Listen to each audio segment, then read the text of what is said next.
So, firstly, hello and welcome, and thanks for joining our first of our webinar series. And this is all devoted to developing our retrofit talent pipeline in order to ensure that we decarbonise the homes across South London that we need.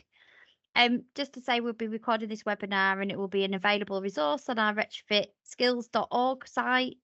This is building on our one-stop shop site for trades and practitioners looking to find out more about retrofit and skills and jobs that are available across South London.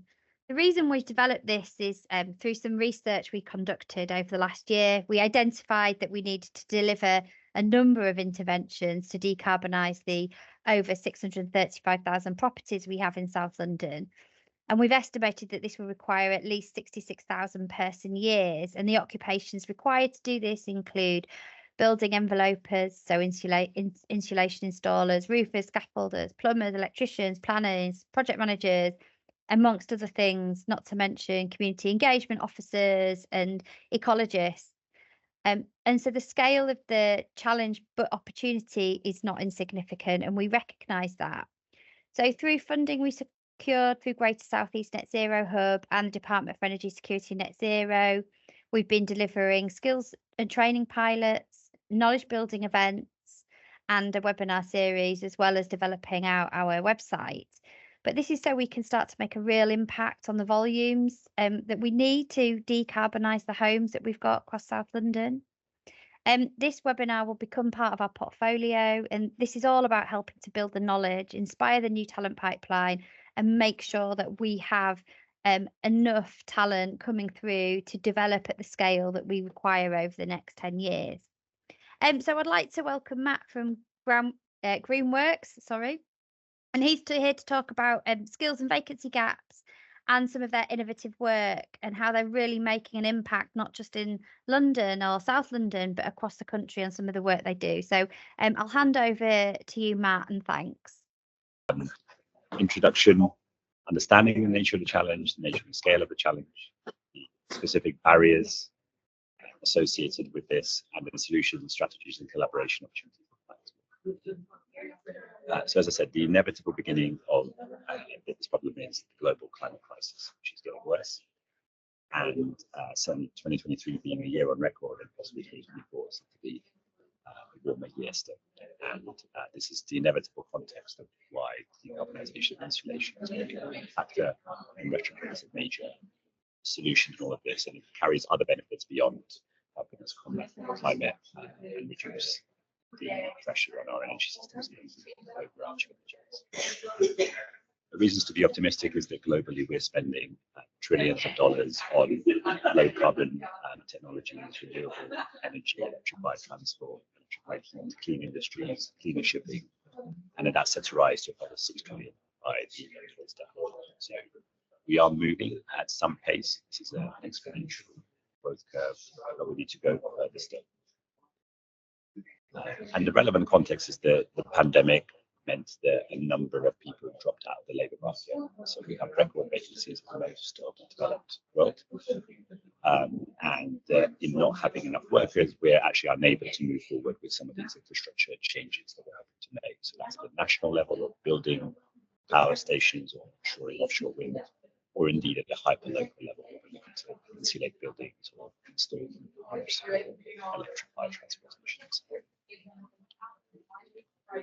And of course, the resulting issue is that we have this green skills images, and that can be defined as both not having enough people overall, and that's true in particular times and places, and not having enough people in times and places where we need them, but also not having enough skills of the right feature when we need to call on, and that can be anything from building insulation, which we're going to major on today, but also actually a shortage of electricians generally and construction workers.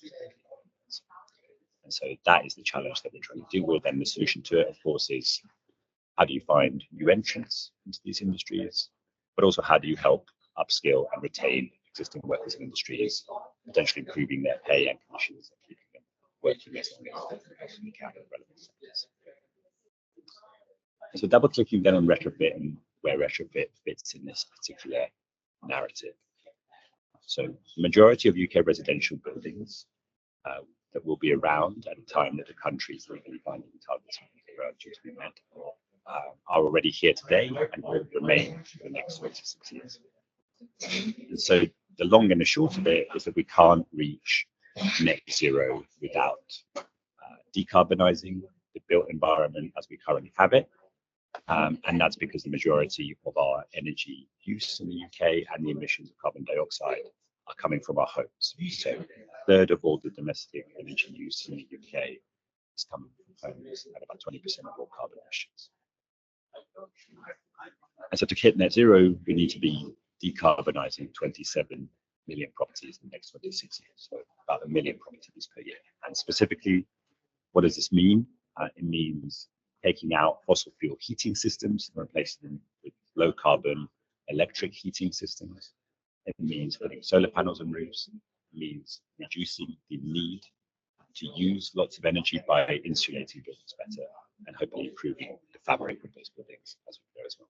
So there's quite a lot of interventions that need to be staged, starting from very light interventions like double glazing and smart metering and just changing the way we use our homes, through to much more involved whole house interventions that are obviously hard to do practically and physically, but also are quite invasive, which means you have to go and talk to people, knock on the door and say, can I talk to you about the kinds of things that might be possible in relation to your home especially.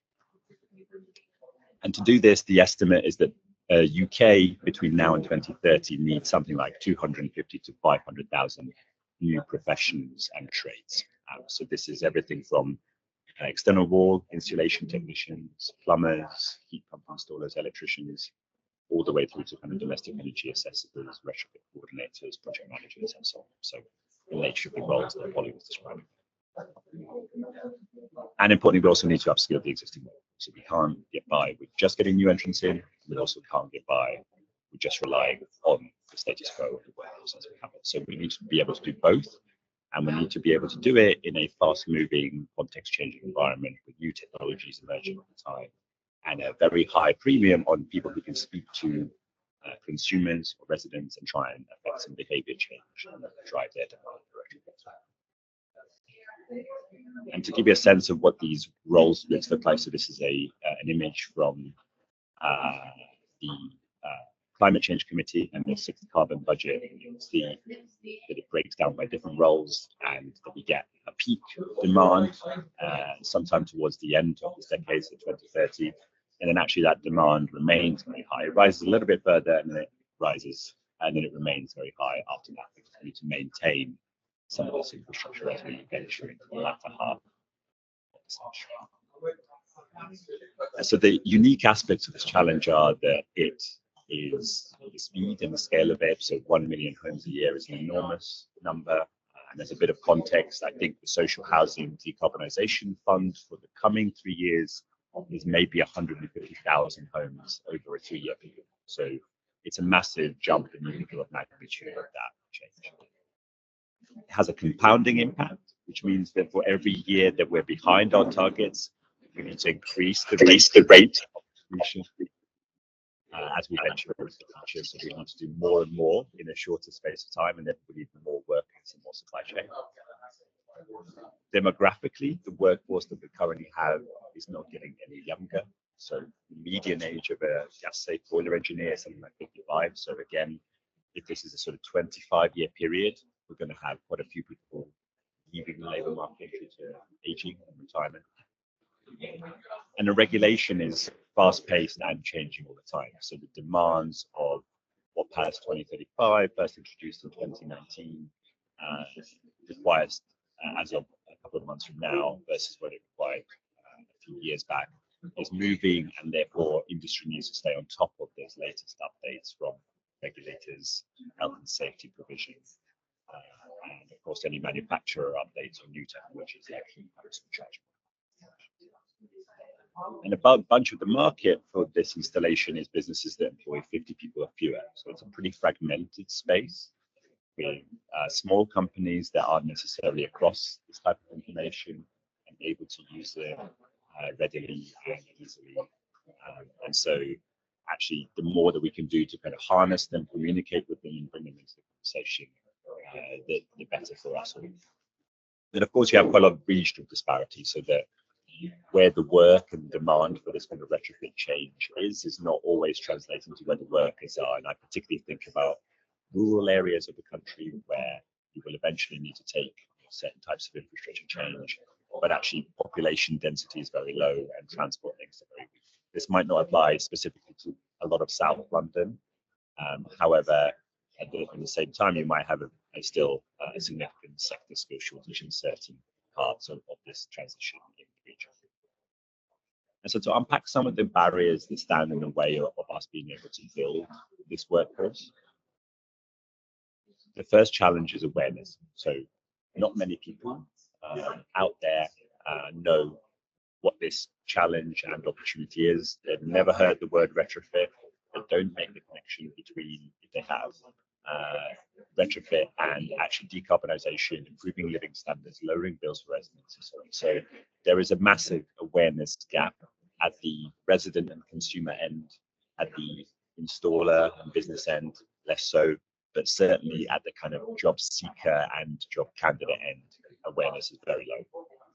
If there is awareness, there is inevitably a question about, well, why should I do this job over my current job or another career that I could pursue that is more familiar to me? So we're asking people to make very rational choices about where we want them to go, the conditions of that work. They might have misconceptions about what the nature of the work is, how much they might get paid, whether it's formal or informal, the level of dust and dirt involved in it, and so on. So they might be a bit suspicious as to whether these are good jobs. And of course, if you can take them so far along this chain, the next question is, well, can I do this work? What do I need by way of qualifications? What do I need to know? How do I qualify if I am interested? And importantly, how can I qualify without having to pay through the nose for that qualification? And that's, again, a very important consideration for trying to get people engaged in this as potential workers. And so we need to find ways of both connecting their pre-existing skills to this and showing them what the different pathways and journeys are, as well as creating different upskilling and training courses, be that boot camp style courses or relevant kind of apprenticeship courses. And of course, importantly, availability, which I think is a major kind of factor when you consider the fact that these markets are made up of mostly smaller employers. So small to mid-sized businesses, in our experience, are often not advertising their roles in the obvious places, or if they are, not very visibly. And so sometimes I've certainly had conversations at the job centre level where people are just not sure where these jobs are and where they're coming from. And I think a lot of that is because the availability is not signalled as well as in some more established industries. And the kind of things that might help us get closer to having this workforce. So one is campaigns and advice. So how do we position this opportunity in the right times and spaces where the people we want to hire, and dare I say, certainly for retrofit, that population is an incredibly diverse, eligible population, what conversation about the roles and getting them into it. So how do we position campaigns and advice around the routes and qualifications that they can take in the right places? We need to be super clear about the pay, benefit, and conditions. Although there are lots of reasons why someone should get into a climate green job generally and a retrofit job specifically, pay, conditions, and benefits are very natural considerations that people have at the top of mind. So the extent to which we can be transparent about that and what that opportunity presents, the better. And that could be part of how our marketing and advertising campaign shape up. And importantly, to emphasize this question of kind of career progression, so that this isn't just a job that's here as some kind of climate or temporary fad or whatever, that there is some real scope for progression within and between different routes, whereby you might actually start as an installer, technician, and get into more project management work of rotation across different areas and so on. So giving people a sense of what that career looks like for different qualifications they can bring together and how they go about them. And of course, how to keep learning continuously, connecting to that point about the fact that regulation is changing and moving all the time. And ideally, you would have one or more dedicated talent portals where people can trust the process of, well, if they give some credentials away of who they are and what they're looking for, they will get some kind of benefit in a clarified journey, and in primary colours, being able to understand the opportunity might be. And I should say this is the kind of the full spectrum of the solution that we are trying to build, because we understand that at the candidate end, which is the main constraint around this, there is so much to be done around removing the reason why people can't access these jobs. So it's on us to kind of eliminate those frictions to be a partnership collaborators like us.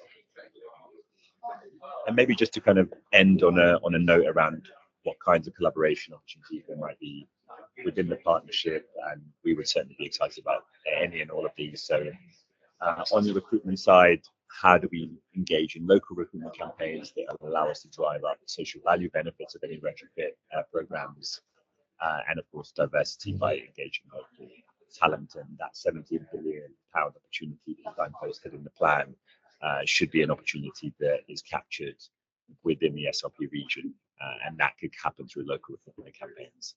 Of course, the region has some significant colleges and training providers, and we need to think about how we can upskill people from zero to competent in a shorter space of time. And although that's not always possible, it's an important factor to consider if we are going to be connecting to local recruitment and engagement. Employers, small and big, we need to see how we can build tailored recruitment campaigns that scale for them. So essentially, can't be too prohibitive for those employers in cost. We need to deliver the right kinds of talent in the right places for them, so they can continue installing, continue getting paid for those installations, and delivering value and benefit for residents. So there's a big consideration around how you can connect recruitment to the real employer pains around hiring and talent workforce management. And ultimately, the question about how you keep the ongoing learning going, because however long or short the retrofit endeavour in South London is today, actually this is a 25-year plus programme overall.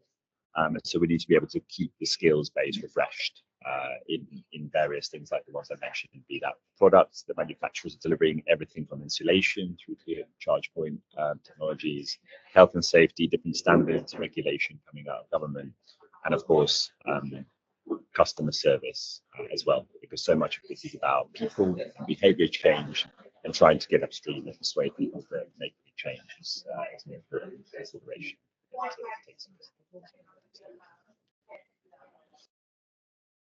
Thanks, Matt. And it's really good to hear what you're saying. Some of it we know, some of it it's quite new to us, and or in a different slice of the pie, if you like, particularly the national context. I wondered, could you kind of tell us a little bit about some of the challenges that the employers that you're working with, because obviously you've got quite a unique product, so happy for you to build out and tell us a little bit about what you do as Greenworkx, but also kind of what are the significant challenges that the employers that you're recruiting for are facing? Yeah, I think maybe kind of reframing the question slightly, the things that employers will working with value is how quickly they can fill job vacancies that they have, because the longer they have those vacancies, the more constraints and challenges and limits there are on how many projects they're completing, and that then impacts their ability to get paid and subsequently rates than other people. So time to fill roles is a major factor. The other one is costs to fill, which is that because of the tightness of the labour market that I described, driven partly by the pandemic experience, the shortage of skills and so on, there's the scarcity of talent. So you might have a job advert that's out for 2 months, 3 months. You will have spent money on either a jobs board or a specialist recruiter, and you might still land with not the right person and no person at all. So the cost of that whole exercise is a major factor too. And then related at the other end, there's a question of like loyalty and retention. So are you able to hold on to any workers that you've been able to secure? And so across those kind of three factors, it really underlines for us the need to build a mid to longer term kind of perspective on talent that kind of says we need to be taking people, candidates on a journey of understanding these roles and different routes they might take, building their enthusiasm, awareness and interest, and then connecting it with the right employers that they will stay with, and being able to do that at a significant scale so that the cost of hiring translated to employers can ultimately be affordable for relatively small, fast growing And so those are the major kind of features that we find. But the general kind of context is, yeah, have more work that I can fulfill, need more workers. I'm trying to find a skilled and experienced person at a given kind of wage, and those things just don't quite triangulate. So when we meet employers, it's the opportunity to break down some of their maybe preconceptions of how qualified a person needs to be on day one, and therefore what can be done on the job post employment, and also how they go about searching for talent, where they advertise, that kind of stuff. So we take a lot of that. Thanks. And I just want to open up any questions. Do anyone have any questions for Matt while we have his expertise knowledge, particularly around kind of the recruitment and opportunities within retrofit? And until we see the hands go up, I think I will ask another question. So in terms of kind of skills deficits for the applicants that you see coming through, what skills are your employers requesting and that you're not managing to always fulfill, or the candidates aren't managing to fulfill the most sort of common? Yeah, so maybe if I kind of break down the answer into two. So one is like things that are generalizable across all different set roles, and then things that are more specific. So things that are generalizable are actually that piece about knowing some of the more cutting edge features of the technologies, and more importantly, knowing how to deal with different types of resident or customer.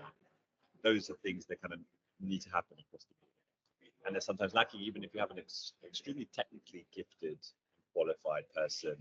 Actually, their time, say, spent on boilers has been relatively low-key in repairing and replacing boilers, maybe not doing so much advocacy around new solutions or talking to customers about their needs. And therefore, that kind of cross-cutting, customer-facing skill set is one that needs a boost overall. I think what we find then is if I kind of remind of the presentation, when I have a kind of rainbow chart of different trades and qualifications needed, essentially for each of those different roles, the qualification period from 0 to 1 varies depending on the role. And so if an employer is saying, I need this type of technical skill, let's call it retrofit assessor, that is a much shorter route for someone that's never been in retrofit compared to I need a solar electrician or a heat pump installer. And therefore your ability to kind of fix things in the short term, assuming that you can't find an available supply of part qualified or even fully qualified people, then it's very, very difficult. And therefore you need to kind of be going constantly upstream and thinking about where can you get people to switch from either prior vocational courses or other industries that will allow you to convert them with the least possible effort. And so, because really, my point is, if we need, let's say, hypothetically, 80,000 electricians over the next 3 years as a country, if it takes 3 to 5 years to train an electrician, then you can do the maths backwards and figure out how many years it's actually going to take us to deliver that number of people without a very kind of focused effort. And that's true regionally in South London as much as it is true nationally. So I think that's the time that none of us have, which is that we kind of know what sort of milestones we need to hit. But what we need to factor in is how long is the time to get online of these new entrants of workforce or upskilling existing workers, and how long or short is that time frame depending on what capital is available. So to summarize, cross-cutting issues are softer skills, customer service skills, project management. But as you go deeper into some of the roles, the technical know-how, the formal qualifications are harder to come by or easier, depending on what the role is. Thanks, Matt. And I think sort of that kind of summarizes the scale of some of the challenge and the broad nature of this. Ricardo had a question that he's now put in the chat. He did have his hand up, so I'll start with him and then I'll go back to Georgina's. It says, what are retrofit employers looking for from colleges and schools in terms of qualifications, experience, in order to speed up the time and cost of recruitment?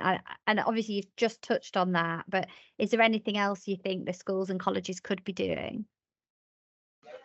Yeah, thank you. It's a great question. I think it's worth thinking about, okay, obviously there are the specific courses that relate to a PAS regulated retrofit project. So it's the level 3 domestic energy assessor course, followed by the ECMK or ELMHER sort of one-day certification to turn you into a retrofit assessor. And you've got the kind of different level 5 retrofit coordinator calls and so on. So beyond the specific qualifications that could be delivered, and then you have newly qualified, if you like, retrofit workforce coming out of colleges.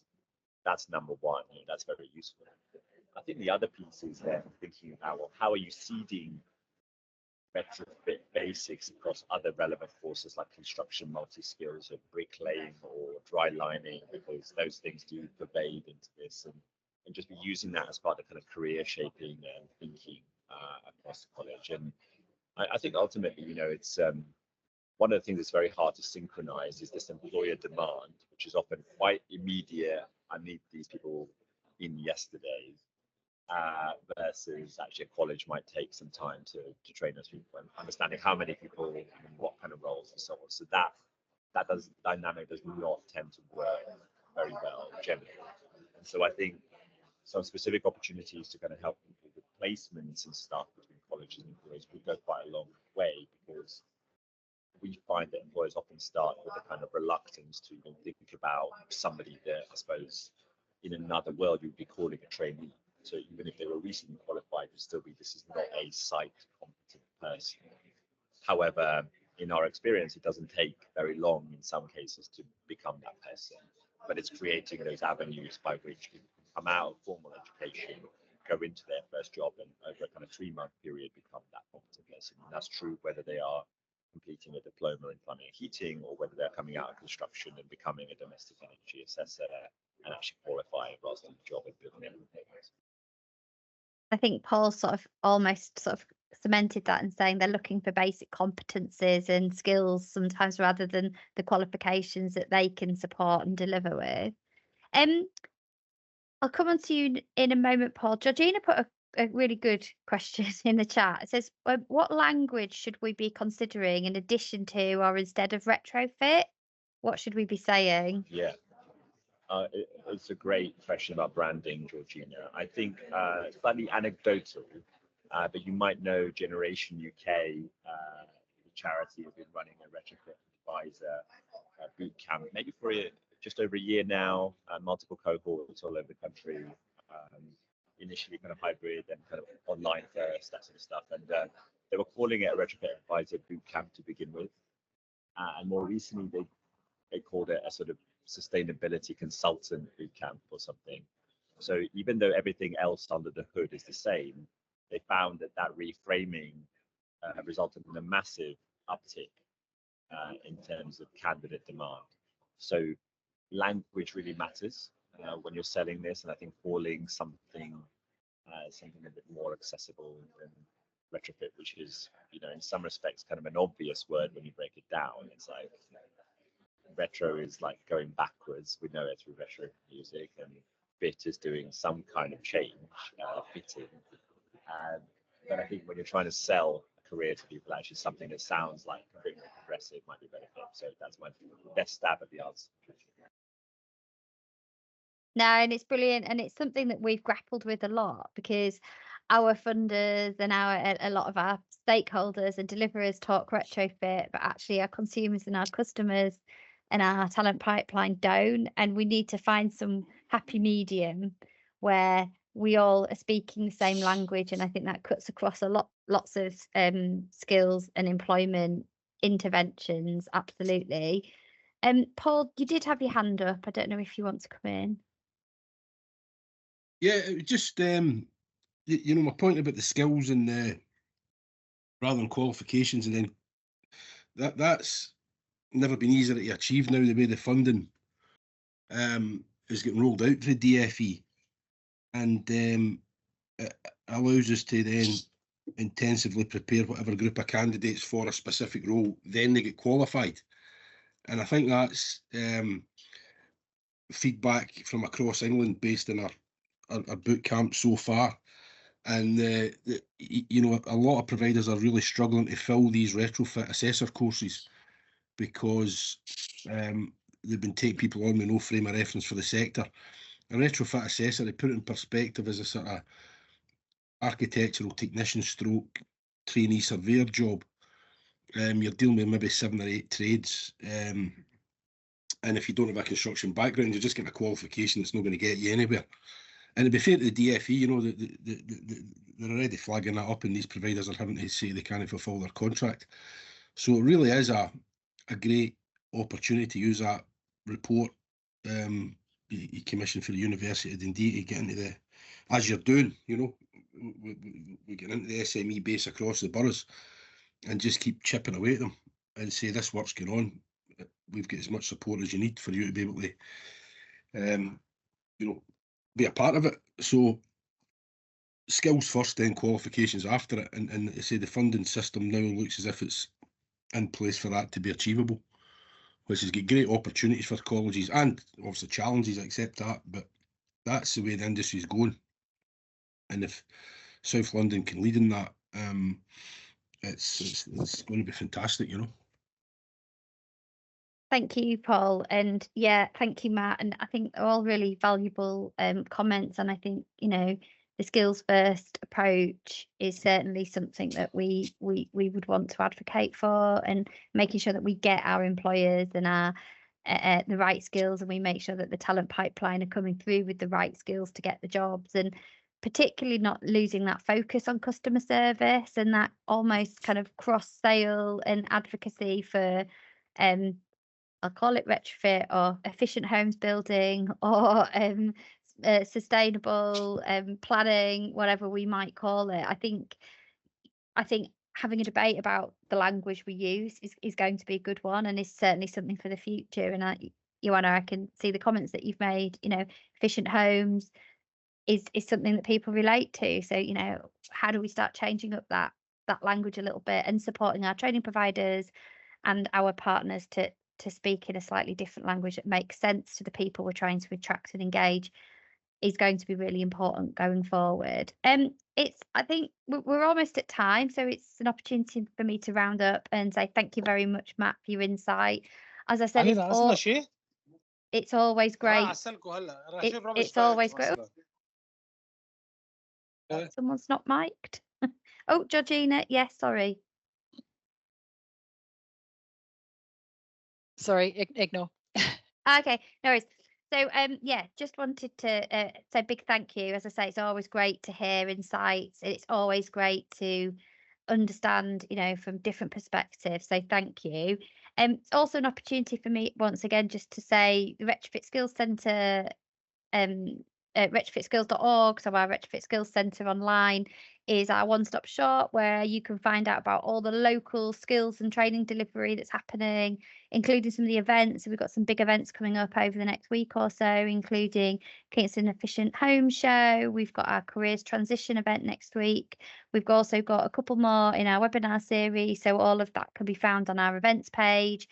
And this will be available on our resources page, and we'll transcribe that for people who are able to join. But the whole idea of our website is to really build out and build up the talent pipeline and make sure that we can fulfill the demands, but also ensure our businesses have the competitive edge and can take advantage of the opportunity, the growth opportunity, not just from skills and employment, but economic growth. So we've put a link in the chat to our events page. So if any of you can join, that'd be great. But once again, thanks so much, Matt, for your time. And we really, really appreciate it. We know the amazing work that you're doing in the sector and the innovation that you've driven.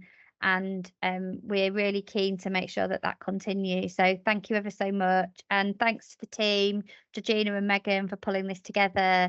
And we look forward to seeing you at one of our other webinars. Thanks, Matt. Thank you, everyone. Thank you so much. Thank yeah, you. great to be on. Bye-bye. Thank you. Bye-bye.